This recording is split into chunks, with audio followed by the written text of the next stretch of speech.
玉帝老儿，好久不见。孙悟空，500年了，你倒是一点没变。变了。500年前的俺老孙见你这张脸就想抡棍子，如今俺老孙学会了先讲道理。哦，你想讲什么道理？2笔账，第一笔，500年前俺老孙大闹天宫，是俺理亏，被你压在五行山下，俺认。但你让二郎神火烧花果山，烧死俺猴子猴孙数万之众，这笔账你认不认？当年你大闹天宫，花果山群妖皆为从犯，朕下旨清剿，是依天条行事。好一个依天条！那俺问你，俺那些猴子猴孙连南天门都没踏进过一步，他们犯了哪条天规？他们抢了哪座仙府？就因为俺老孙大闹了天宫，他们就得死。说得对，株连九族也没这么株连的。当年之事，朕确有失察之责。二郎神，你来说。陛下，末将当年奉命围剿花果山，却曾下令清剿余孽。此事末将担责，与大圣无关。杨戬，平心而论，你是个对手。当年你火烧花果山是奉命行事，俺不恨你。但今日玉帝老儿把这事儿推到你头上，你就这么认了？识君之路，忠君之事，末将无悔。哼，好一个忠君之士！杨戬，俺老孙敬你是条汉子。当年的事儿，俺可以不再追究，但有一个条件。大圣请讲。我要你亲自去给俺那些猴子猴孙上3炷香。放肆！二郎真君乃天庭神将，岂能向这个泼猴屈膝？俺老孙跟玉帝老儿说话，轮得到你插嘴？好，我答应。杨戬，陛下，末将当年奉命行事，虽无愧于心，但数万生灵因末将而亡，这是事实。3炷烟，末将上得起。第一笔账清了，现在说第2笔。还有第2笔。500年前，俺老孙历经9981难，终成正果。如来封俺斗战胜佛，但就在那一日，真假美猴王闹上灵山，如来用金斗罩住了俺，却对外宣称打杀的是6耳猕猴。从那一日起，俺被镇压在灵山石窟里整整500年，而6耳猕猴顶着俺的名号，做了500年的斗战胜佛。云帝老儿，灵山册封斗战胜佛时，你在不在场？朕在场。那你知不知道那是个假的？朕知道。陛下，陛下，您早就知道这件事。当年如来向朕通报此事，说孙悟空乃天地异术，他提出以6耳猕猴替代悟空，朕默许了。好，你承认了就好。孙悟空，朕是3界之主，朕做任何决定都要考虑3界安稳。你天性桀骜不驯，若真成了斗战胜佛，谁能压得住你？届时3界大乱，生灵涂炭，这个责任你担得起吗？3界安稳，玉帝老儿，你跟如来老儿说的话简直一模一样。你口口声声为了3界安稳，可现在下界的妖怪照样吃人，百姓的香火你们照样收。可你们管过被妖怪吃掉的百姓吗？俺老孙今天来，不是拆你的凌霄宝殿，而是俺要你记住一件事：从今往后，天庭也好，灵山也罢，你们做什么俺不管，但若再敢动俺老孙的猴子猴孙和这呆子师弟，哼，俺老孙下一棒砸的就不是南天门了。猴哥，这就完了？完了，不揍他一顿出出气？揍他有什么用？把他打伤了，3界真会乱。俺老孙可不想当那个罪人。杨戬，3日后花果山，俺老孙等你那3炷香。必到。猴哥，咱接下来去哪儿？先去高老庄。咋又提高老庄？呆子，你当年被贬下界，是高翠莲一家收留的你，而且人家姑娘跟你拜过天地，你欠人家一个交代。猴哥，俺不是不想去，俺是怕什么？怕他还恨俺，怕他早已嫁人，怕去了也是一场空。空也好，不空也好，总要去看看才知道。走吧，俺老孙陪着你。猴哥，你说高翠兰要是真嫁人了咋办？那就祝她幸福。那俺老朱咋办？你还有俺老孙。猴哥，你这话说的俺怪想哭的。那就哭，哭完了咱去喝酒。喝什么酒？六耳环的那500蓝够你喝一辈子了。那猴哥，你得陪俺一起喝。呸！呆子，想什么呢？猴哥，俺在想，翠兰要是真嫁人了，俺该说啥？你想说啥？俺也不知道，俺就是怕见了面，连句像样的话都说不出来。那就先听听他说什么。500年了，他有他的日子要过。猴哥，你说俺当年要是没现原形，是不是就能跟他好好过日子了？你要是没现原形，那就不是你了。呆子，你记住，无论是人是妖，真心才最要紧。他若因为你是妖就恨你一辈子，那也不值得你惦记500年。猴哥，你说的对。这跟俺记得的完全不一样了。500年了，够凡人轮回7、8辈子了。你那高翠兰若还活着，怕是早该成仙了。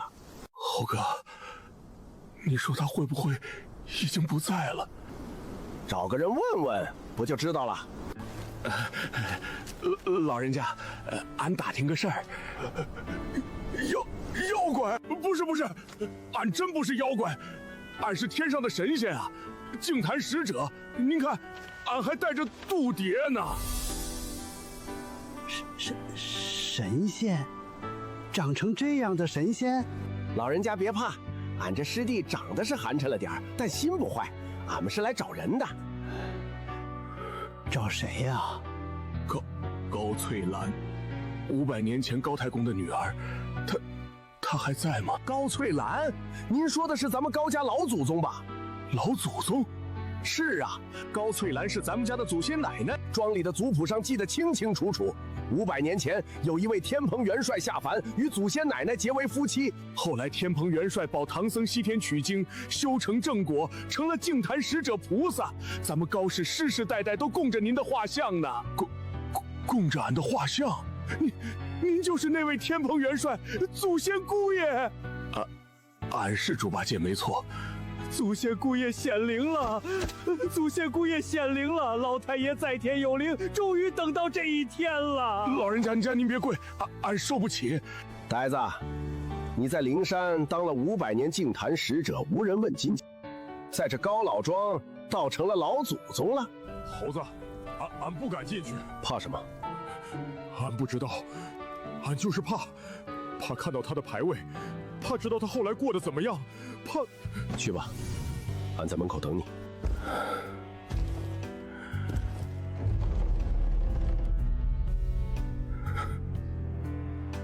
翠兰，俺回来了，俺对不起你，俺当年不该瞒着你，俺要是早告诉你俺是妖，你要是愿意，俺就留下陪你过日子；你要是不愿意，俺就走。可俺瞒了你，俺贪恋你对俺的好，舍不得告诉你真相。俺后来取经成了菩萨，可俺不敢回来，俺怕你恨俺。俺在灵山待了500年，天天吃素，天天念经，可俺心里放不下你。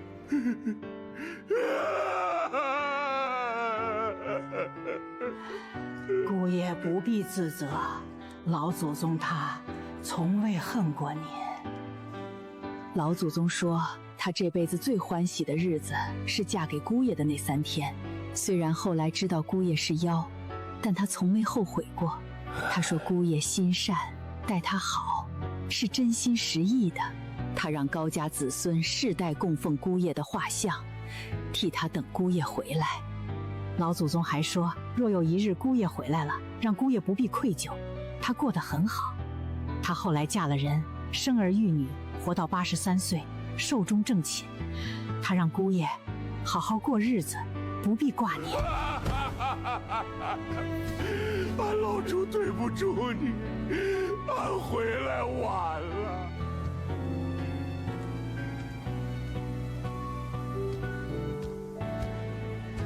怎么样？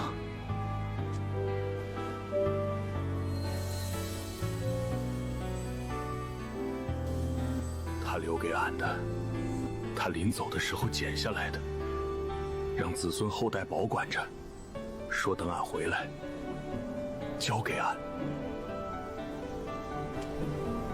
她是个好姑娘，还惦记吗？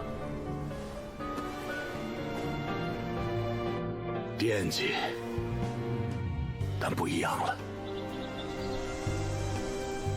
以前俺惦记是后悔，是愧疚，现在俺惦记是感激。感激他没恨俺，感激他过得好，感激他等过俺。那就好。猴哥，俺决定了。决定什么？从今往后，俺要好好活着，不是为了俺自己，是为了翠兰。她让俺好好过日子，俺不能辜负她。哼，这才像话。走吧，猴哥，下一站去哪儿？你说，俺陪你。去流沙河看看沙师弟吧，俺老朱想他了。走。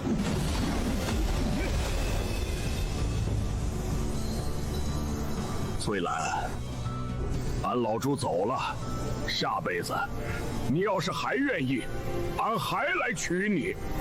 猴哥，你说俺老朱现在是菩萨，不能娶亲吧？你还知道你是菩萨？那要是不当这菩萨了呢？想好了？俺在灵山待了500年，从没觉得那是什么家。方寸山是祖师爷的家，花果山是猴哥你的家。俺想了500年，也没想出来自己的家在哪儿。现在想出来了？想出来了，俺老朱的家就是跟猴哥你们在一起的地方。灵山的菩萨不当也罢。呆子，这话要是让如来听见，非得再气炼一道金身不可。管他呢，俺老朱现在有祖师爷罩着。你倒是会扯皮。那是，俺老朱别的不行，抱大腿的本事一流。说你胖，你还喘上了。猴哥，你又损俺。猴哥，沙师弟会不会激动的哭出来？你以为谁都像你，动不动就抹眼泪？俺那是真情流露。沙师弟那性子比俺还老实。取经路上他干活最多，咱们打架他就在后面守着师傅。现在想想，他才是最靠得住的那个。是啊，现在想起来，俺这心里怪不是滋味的。那就对他好点儿。俺老朱这回把6耳环的酒分他一半。人家沙师弟持戒不饮酒。对，那俺把高老庄带来的酱肘子分他。他也不吃荤。那俺送他啥？把你那身懒肉捡捡，多帮他干点活，比什么都强。猴哥，你又拐着弯骂俺。沙师弟就住这儿，这也太寒酸了。沙师弟不图富贵，这地方清静，适合他。大师兄，二师兄，沙师弟，俺老朱想死你了。师兄，真的是你？灵山那边传来消息，说你和大师兄把灵山闹了个天翻地覆，我还以为是谣传。沙师弟，好久不见。大师兄，500年了，师弟无能，没能去救你。沙师弟，不怪你，连俺老孙自己都不知道被调了包，何况是你。快起来！大师兄，当年那斗战胜佛对我冷若冰霜，我几次想去找你叙旧，都被拒之门外。我还以为是大师兄成了佛，不认我这个师弟了。没想到那根本不是你。俺老朱也是，俺还舔狗一样给他送了500年的酒，结果那冒牌货连正眼都不瞧俺。二师兄，你那酒送的比我强，我连门都没进去过。哼，那6耳猕猴还搞区别对待。进去说吧。沙师弟，你这儿有茶吗？有。大师兄你坐，我去烧水。沙师弟，你这流沙河一待就是500年，不闷得慌？不闷。当年取经路上，大师兄教我降妖除魔，二师兄教我如何与人打交道，这些本事我在这儿都用得上。这荒郊野岭的，有什么人跟你打交道？流沙河虽偏，但过往的商船客潮不少，我在这儿守着，这500年，倒也救了不少人。你就在这儿当了个摆渡人？也不算摆渡，就是力所能及做些事。沙师弟，500年前，如来封你个什么？金身罗汉，金针罗汉，连个正经佛位都不给。大师兄不必动怒，我本就不图那个。卷帘大将也好，金针罗汉也罢，不过是个名头。如来老儿太不是东西，俺好歹混了个净坛使者，你居然只是个罗汉，这不是明摆着欺负老实人吗？二师兄真的不碍事。对了，你们是怎么知道大师兄被调包的？那假悟功又是如何被揭穿的？这你可得好好听听。俺老朱这回可立了大功，我把祖师爷请出山了。菩提祖师出山了？可不是嘛！如来老儿被一戒尺打伤了金身，就连红军老祖都被几句话给骂回去了。大师兄，你受苦了。苦是苦，但值得，要不然也不知道自己有这么好的师傅和师弟。沙师弟，你别哭了，你一哭俺也想哭。好了好了，两个大男人哭哭啼啼像什么话？大师兄，你们接下来有什么打算？俺听猴哥的。俺老孙打算回花果山，猴子猴孙剩的不多了，俺得回去守着他们，然后四处走走。大师兄，我能跟你们一起吗？你不守着流沙河了？流沙河守了500年，够久了。感情好，俺老朱正嫌猴哥一个人说话不够热闹呢。沙师弟，走，咱们师兄弟3人再去闯一回3界。好，当年取经是被如来老儿安排好的路，这回咱们自己走自己的路。那我去收拾行李。沙师弟，舍不得啊？有一点，毕竟住了500年。没事儿，等咱逛够了，俺老朱帮你重新盖一座大的，盖得比灵山还祥派。二师兄，你又在吹牛。俺怎么吹牛了？俺现在是祖师爷罩着的人，你知道祖师爷多厉害吗？红军老祖见了他都得绕道走。大师兄，二师兄说的是真的。半真半假，祖师爷确实厉害，看这歹子吹牛的毛病也确实没改。猴哥，你怎么老拆俺的台？再会了，沙师弟，不必伤感，路还长着呢。对了，沙师弟，俺老朱问你，你在流沙河这500年，有没有遇见过什么漂亮的河妖？给俺老朱介绍介绍。河妖倒是遇见过几只，不过都是男的。男的？那算了。男的怎么了？你当年在高老庄不也是男的？猴哥，那能一样吗？那是真爱。二师兄，你要是真想找，流沙河下游有条鲤鱼精，女的，长得挺俊，就是脾气不太好。真的？多大年纪？什么修为？爱吃啥？你就不该告诉他。我看二师说挺着急的。他着急了500年了，不差这一时。谁说的？俺很急。沙师弟，你快跟俺说说那条鲤鱼精。下一站去哪儿？去那条鲤鱼精那儿。二师兄，人家住在流山河下游，咱们刚飞过去啊！那赶紧掉头。不掉，继续往前。猴哥。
端上来。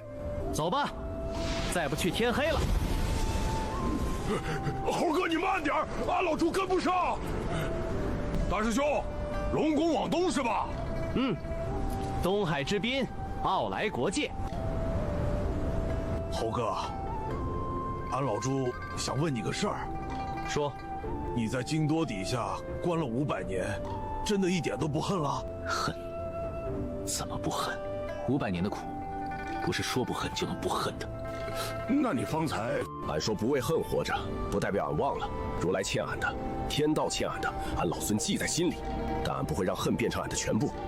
俺有师傅，有师弟，有花果山的猴子，这些比恨重要。俺好像懂了，就像俺对高翠兰以前是愧疚，现在是想开了。不是忘了，是放下了。差不多。大师兄、二师兄，我觉得咱们都变了。变啥了？变成熟了。沙师弟，你这话说的好像俺们以前多幼稚似的。以前取经路上，大师兄性急，二师兄爱偷懒，我太木讷。现在大师兄沉稳了，二师兄有担当了，我也话多了一点。你那是话多了一点儿，你那是以前不说话，现在一开口就噎死俺。跟二师兄学的。俺什么时候噎人了？你天天噎俺。那是猴哥你先损俺的。俺那是实话。呆子，你说龙宫会不会摆宴席迎接咱们？肯定摆。猴哥，你现在可是把灵山都拆了的人，东海龙王敢不摆？大师兄，咱们是去还债的，不是去打架的。还债归还债，吃饭归吃饭，两码事儿。猴哥说的对。报，大王，外头来了3个人。慌什么？谁来了？一个毛脸雷公嘴的猴子，一个长嘴大耳朵的猪妖，还有一个络腮胡的和尚。孙悟空，老龙王，俺老孙来看你了。大圣，真的是你！老龙王，好久不见，500年了。大圣，这500年你到底去哪儿了？灵山那边说你成了斗战胜佛，可老夫派人去灵山送礼贺你，连门都没让进。老夫还纳闷，大圣你虽性子傲，却从不是这般不近人情之人。那不是俺。什么？那个在灵山当了500年斗战胜佛的是六耳猕猴。俺老孙被如来用筋斗镇压在灵山后山整整500年，前些日子才被俺师父救出来。镇压500年，如来他怎么敢？大圣，老夫惭愧，500年来竟毫不知情，连贺礼都送错了人。这怎么可能？老龙王，这不怪你。3界之中，知道真相的不过寥寥数人。你能想着给俺老孙送礼，俺已经记在心里了。猴哥人缘真好，俺老猪在灵山当了500年净坛使者，咋没人给俺送礼？二师兄，你也没请人吃过饭。好吃，这个好吃，那个也好吃。猴哥，你尝尝这个水晶虾饺，上了戒。你别光吃菜，吃肉啊！我持戒，持什么戒？咱现在又不是取经，不用守那些规矩。来，这块龙肝你尝尝。二师兄，那是海参。是吗？长得跟肝儿似的。大圣，你此番脱困，有何打算？先四处走走，500年的债，一笔一笔还。今日来龙宫，就是来还债的。还债？大圣，你欠老夫什么债？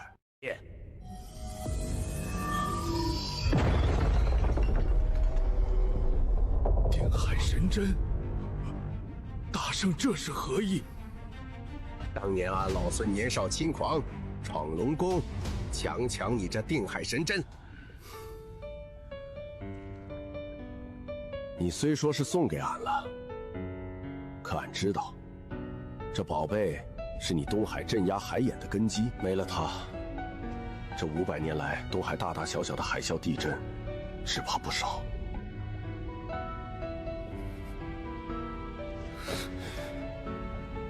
老龙王，俺老孙今日把它还你。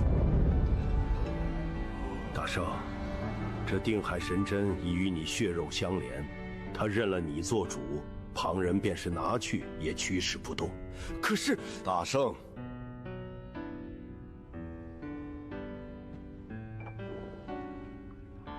大圣，你若真想还老夫什么，便陪老夫多喝几杯。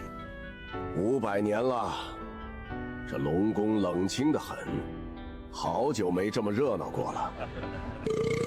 老龙王，俺老朱敬你一杯。你这龙宫的饭菜比灵山的素斋强了10000倍。净坛使者过奖了，灵山的素斋老夫也曾尝过，确实清淡了些。大圣，日后有空常来，一定。大圣，天庭那边，玉帝已知你归来。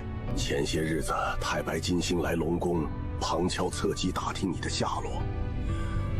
老夫什么都没说，但你要小心，玉帝那人面上不动声色，心里比谁都静。哼，俺知道，俺已经去过天庭了。去过了，如何？没打起来，俺跟玉帝老儿把账算清了，他认了。大圣，你比500年前沉稳多了，被压了500年，再不稳也稳了。保重，保重。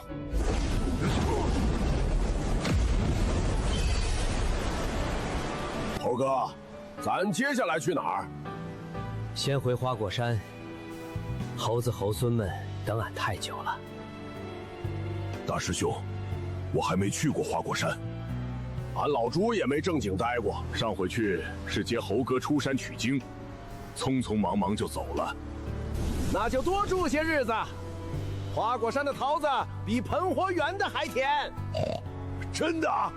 大师兄，我持戒，但桃子可以吃。走。大王，杨戬他又来了。别怕，他是来上香的。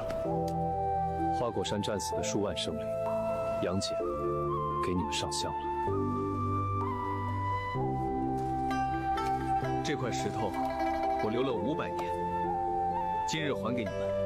杨戬欠你们的还不完，但杨戬记着。俺老朱想恨他，都恨不起来了。阿弥陀佛。大圣，你说如果当年我抗旨不存，不去烧花果山，会怎样？元帝会换一个人去。也是。杨戬，俺老孙被压了500年，又被关了500年。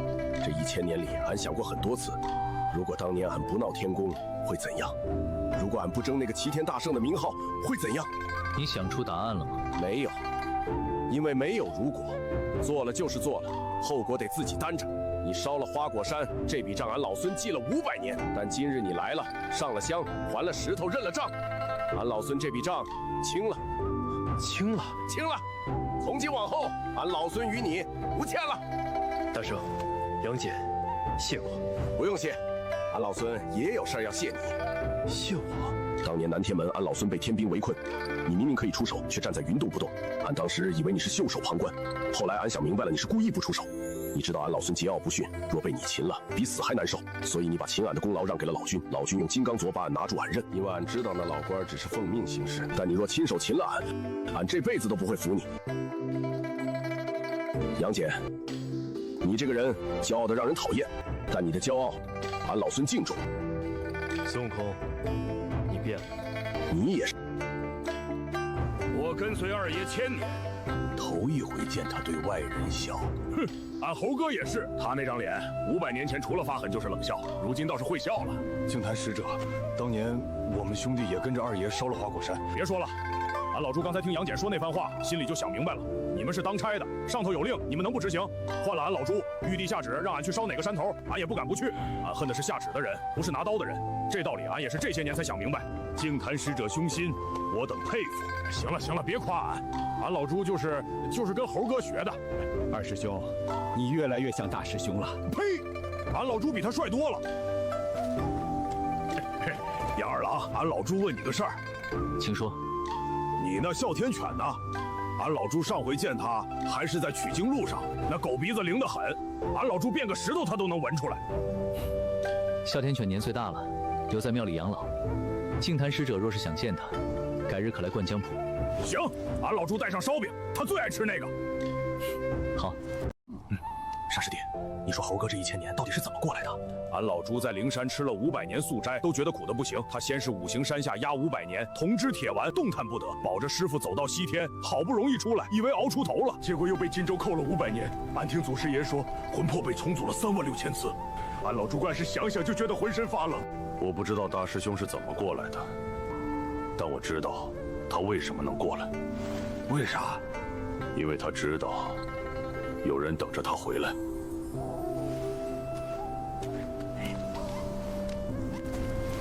猴哥，俺老朱想好了。想好什么？俺不回灵坛了。净坛使者那个位子，谁爱坐谁坐，俺老朱不稀罕。你想去哪儿？俺想在花果山住下来。当然不会白住的，俺老朱可以帮你带猴子。你看那些老猴年纪都大了，爬树摘果子不利索，俺老朱别的不行，上树是一把好手。还有，俺会做饭，灵山那帮秃驴不会吃，俺可会。当年在高老庄，翠兰他爹最爱吃俺炖的肘子。好，你不损俺2句？损你什么？损俺懒啊，馋啊，吃得多干得少啊。呆子，你能来，俺高兴。猴哥，你又煽情，俺老朱好不容易忍住，你又来。真是个呆子。傻师弟，你呢？你回不回灵山？我也不回。金身罗汉的名号我也不要了。那你住哪儿？大师兄，花果山缺不缺一个挑水的？我没什么本事，就会挑水、种菜、扫地。流沙河边的菜地我种了500年，长得挺好。花果山要是用得着我的话，缺一个挑水的，缺一个种菜的，缺一个扫地的，缺一个沙师弟。阿弥陀佛。沙师弟，咱仨以后就是花果山3兄弟了。不对，是花果山三什么？3神仙、3妖怪，管他呢，反正就咱仨。大师兄，咱们是不是还缺一个人？谁？师傅。对，还缺咱们的师傅。对呀，师傅，猴哥，师傅还在灵山呢，咱把师傅也接过来吧。师傅是如来2弟子金蝉子转世，取经完成便归了灵山卫。他留在灵山，是还他的因果。可是，但俺老孙去接他，他若愿意来，谁也拦不住。那咱什么时候去？明日。猴哥，那祖师爷呢？俺老朱就是问问，祖师爷他老人家为了救你，闯地府、踏灵山、逆流时光，这份恩情，俺老朱记着。但俺不知道该怎么还，俺也不敢去方寸山，怕祖师爷嫌俺烦。师傅他从不要人还。俺老孙这辈子亏欠最多的人就是师傅。500年前他教俺本事，俺下山时他不让俺提他的名字，俺知道他是怕俺闯了祸连累他，不是怕麻烦，是怕俺有了倚仗，更不知天高地厚。后来俺大闹天宫，被压五行山，他没有来，俺当时恨他教了俺一身本事，却不管俺死活。直到前些日子俺才知道，500年前俺被压五行山，师傅去过，他没有出手，是因为那是俺的劫数，需俺自己渡。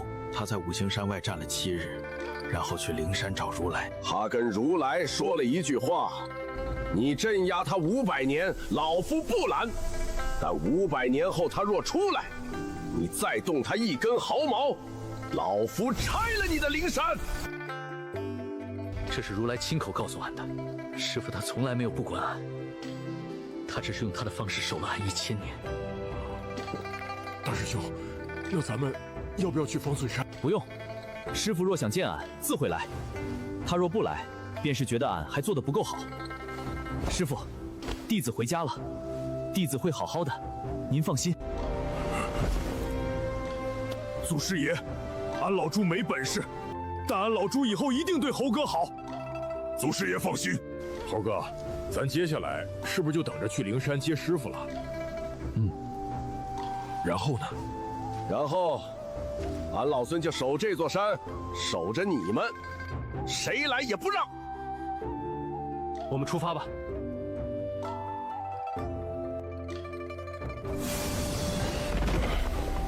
俺老朱以为这辈子不会再回这地方了。来者止步！俺来见唐僧。斗战胜佛？俺不是斗战胜佛，俺是孙悟空，来见俺师傅。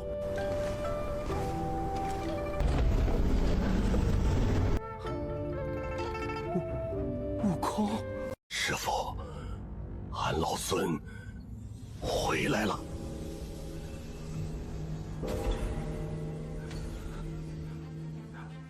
悟空，师傅，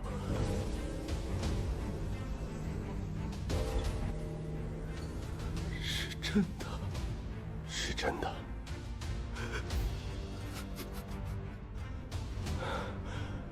为师不知道，为师一直不知道。那日在灵山受封，为师看着你，总觉得哪里不对。可如来说你是成了佛，性子沉稳了，为师信了，为师信了500年。悟空，师父对不起你。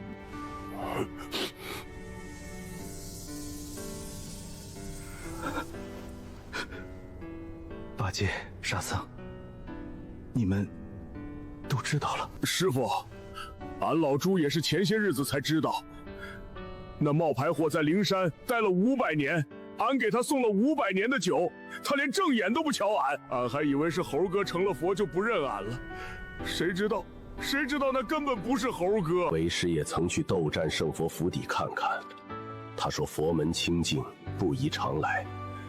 为师只当他修佛修的性情淡了，从未想过。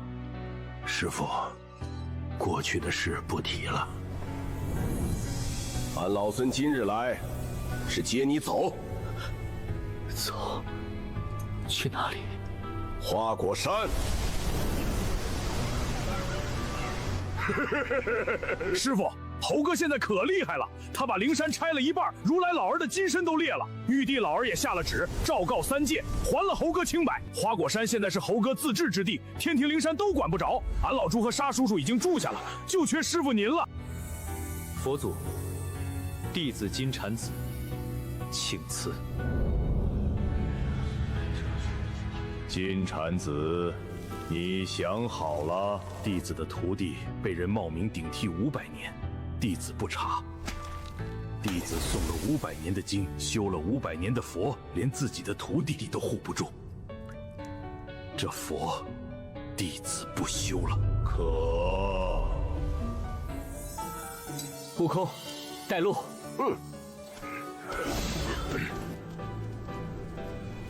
猴哥，这坛酒俺送了500年没送出去，今日终于送出去了。喝。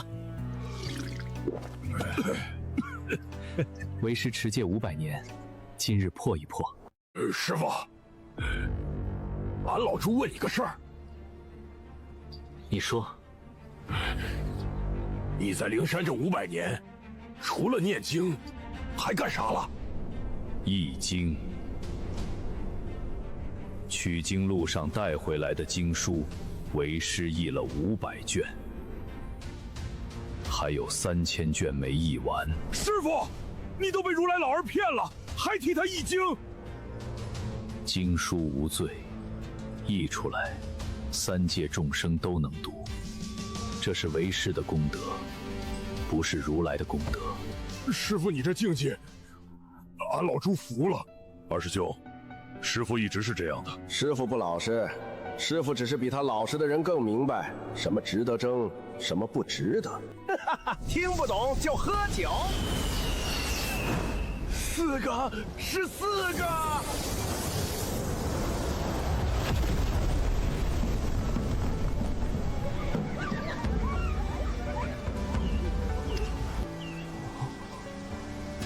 这是俺师傅唐僧，以后也是花果山的人了。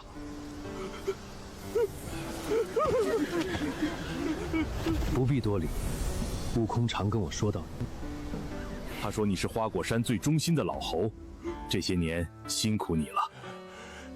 贫僧唐僧初来乍到，多有叨扰，诸位是悟空的家眷，便也是贫僧的家人，往后请多关照。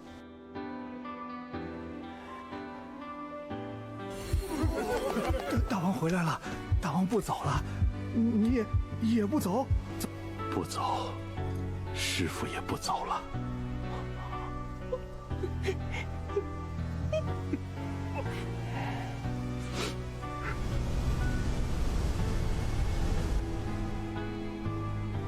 悟空，为师想问你一件事。师傅说，这500年，你恨过为师吗？恨过，在金丹底下，俺老孙把3界骂了个遍，也骂过师傅，骂你为何认不出俺，骂你为何不来找俺。后来俺不恨了，不是想通了，是恨不动了。俺老孙被压了1000年，恨了1000年，恨到头来发现恨谁都没用。恨如来，他照样端坐莲台；恨玉帝，他照样执掌天庭；恨师傅，师傅你根本不知道真相。师傅，俺不恨你，俺只恨自己让你在灵山白待了500年。